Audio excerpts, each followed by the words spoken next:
আসসালামু আলাইকুম এভরিওয়ান, আপনাদেরকে নিয়মিত আপডেট দিচ্ছিলাম যে আমার এই যে বারান্দায় আমি মাটির হাঁড়িটা রেখেছিলাম। সো এটা রাখার পর অন্তত একটা দোয়েল পাখির উপকার করতে পেরেছি।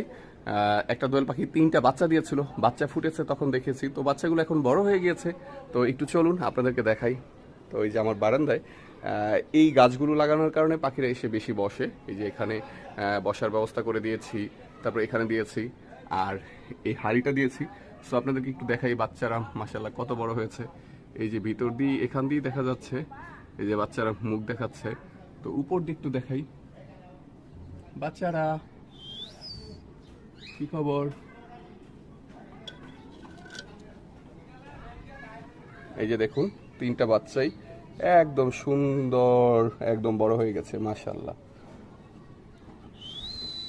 একটু দেখাও, তোমাদেরকে দেখাচ্ছি। এই যে 3টা সুন্দর করে ঘুমাচ্ছে, বড় হয়ে গেছে। আর কয়েকদিন পরেই হয়তো বা এটা এখান থেকে উড়ে যাবে। তো আমি বলেছিলাম যে আরো কয়েকটা পাতিল এনে এখানে দিব।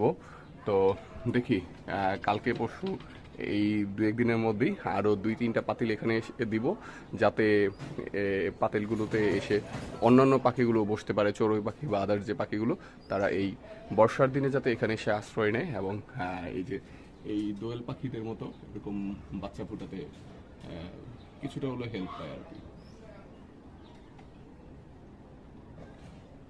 তো সবাই যাদের বারান্দা আছে বাসায়, তারা একটু হলেও চেষ্টা করুন বারান্দা এরকম কাঠ দিয়ে বা ইয়ে দিয়ে কিছু দিয়ে ওদের বসার ব্যবস্থা করতে। এরকম হাঁড়ি পাতিল দিয়ে রাখবেন, তাহলে বর্ষার দিনে ওরা এই গাছগুলো তো সেফ না, কিন্তু বারান্দায় সেফ। তো সবাই ভালো থাকবেন। আসসালামু আলাইকুম।